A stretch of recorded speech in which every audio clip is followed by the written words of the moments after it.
வணக்கம் ஃப்ரெண்ட்ஸ், இது தமிழன் அப்டேட் சேனல். நான் உங்கள் ரவி. இன்று நாம் பார்க்க இருக்கும் வீடியோ என்ன என்றால், அரவணா மீனுக்கு உணவு வழங்கும் முறை. 2 முறைகள் இருக்கிறது.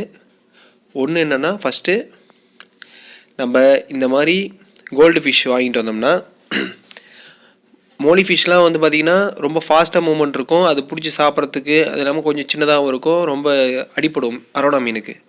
கோல்டு ஃபிஷ்ஷு ஈஸியாக செரிமானம் ஆகக்கூடிய மீன். பெருசாக இருந்தாலும் அதை பிடிச்சி அது வாய்க்குள்ளே வச்சு நசுக்கிறப்ப அது சின்னதாகிடும்.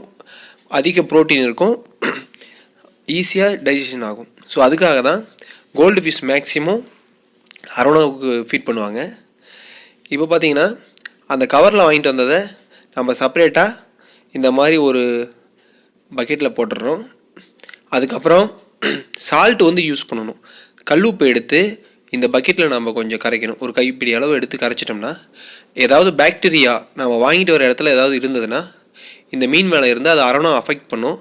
ஸோ அது ஃபுல்லாக வந்து கில்லாயிரும். ஒரு 5 மினிட்ஸ் இதில் போட்டுட்டு அந்த உப்பு கரையிற வரைக்கும் இந்த மீனை இதில் விட்டு வச்சுருங்க. அப்படியே இருக்கட்டும். அதுக்கப்புறம் அந்த மீன் எல்லாத்தையுமே கலெக்ட் பண்ணி நீங்கள் 2 முறையாக ஃபீட் பண்ணலாம். நீங்கள் உங்களுக்கு நிறையா கோல்டு ஃபிஷ்ஷு பக்கத்துலேயே கிடைக்கிது, நியரஸ்ட்டாக கிடைக்கிது. உங்கள் அரவணா மீன் வந்து ஃபாஸ்ட்டாக க்ரோத் ஆகணும். டேங்க் உங்களுக்கு 4 ஃபீட் நல்லா பெரிய டேங்காக இருக்குது. அதனால் அரவணா மீன் க்ரோத் ஆகணும் அப்படின்னு நீங்கள் விருப்பப்பட்டால் நான் ஃபஸ்ட்டு சொல்கிற முறையை நீங்கள் ஃபாலோ பண்ணுங்கள். இல்லை அரவணா மீன் வந்து க்ரோத் வந்து கம்மியாக இருந்தால் கூட போதும் அப்படின்னு மாதிரி ஃபீல் பண்ணால், உங்களுக்கு கோல்டு ஃபிஷ் கிடைக்கிறது டிஃப்ரெண்ட்டாக இருந்தால் 2வது முறையை ஃபாலோ பண்ணுங்கள். ஃபஸ்ட்டு மெத்தட் வந்து இந்த மாதிரி சால்ட்டு போட்ட கலெக்ட் பண்ண மீனை எல்லாத்தையும் எடுத்து மீண்டும் அந்த அரவணா தொட்டிலேயே ஃபுல்லாக ஊற்றிடுங்க. இப்போ நான் வாங்கி கையில் வச்சுருக்கிற மீன் ஒரு 150 ரூபா வரும் கோல்டு ஃபிஷ்ஷு. அதை எல்லாத்தையும் அந்த அரவணா தொட்டியில் விட்டாச்சு. இப்போ அரவணா மீன் என்ன பண்ணும் அப்படின்னா, அதுக்கு பசி எடுக்கிறப்ப மீனை பிடிச்சி சாப்பிடும். ஒரு நாளைக்கு அப்படின்னு பார்த்தீங்கன்னா, இப்போ இந்த மீன் சாப்பிட்றது காலையில் 2 மீன், ஈவினிங் அந்த மாதிரி டைமில் ஒரு 2 மீன் சாப்பிடும். இது வந்து பார்த்திங்கன்னா 1.5 இயர் மீன், இந்த அரவணா மீனோட ஏஜ். ஸோ ரொம்ப பெருசாக வாங்கிட்டீங்கன்னா அந்த அரவணா மீன் வாய்க்குள்ளே போகிற மாதிரி இருக்கிற மீனை மட்டும்தான் அது முழுங்கும். மற்ற மீனை சாப்பிடாது. அப்படியே தான் விட்டு வச்சுருக்கோம். இது எல்லாமே வந்து வாய்க்குள்ளே போகிற மாதிரி மீன் தான் நம்ம வாங்கிட்டு வந்திருக்கோம். ஓகேங்களா? இதுதான் ஃபஸ்ட்டு மெத்தட். இந்த மெத்தட் ஃபாலோ பண்ணிங்கன்னா அரவணா மீன் தேவைப்படுறப்ப மீன் எடுத்து சாப்பிட்டுட்டே இருக்கும். க்ரோத் ரொம்ப அதிகமாக இருக்கும்.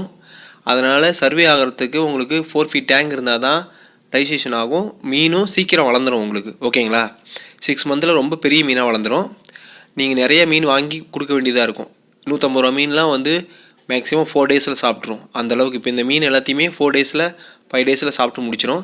நீங்கள் எங்கேயாவது ஊருக்கு போகிற மாதிரி லாங் ட்ரிப்பு ஒரு 5 டேஸ் போயிட்டு வர மாதிரி இருந்தால் அப்போ வந்து இந்த மாதிரி மெத்தடை ஃபாலோ பண்ணுங்கள். நீங்கள் மீனெல்லாம் வாங்கி உப்பில் வந்து ஒரு 5 மினிட்ஸ் வாஷ் பண்ணிட்டு இந்த மாதிரி விட்டுட்டிங்கன்னா நீங்கள் 5 டேஸ் போயிட்டு வர வரைக்கும் அது தேவைப்படுற அளவுக்கு அப்போ சாப்பிட்டுட்டு அது இருக்கும் அரவணா மீன். ஓகேங்களா? செகண்ட் மெத்தட் என்னென்னா, ஃபிஷ்ஷை வந்து செப்பரேட்டாக வாங்கிட்டு இன்னொரு சின்ன தொட்டியில் வந்து ஏர் போட்டுட்டு அதில் விட்டுறணும்.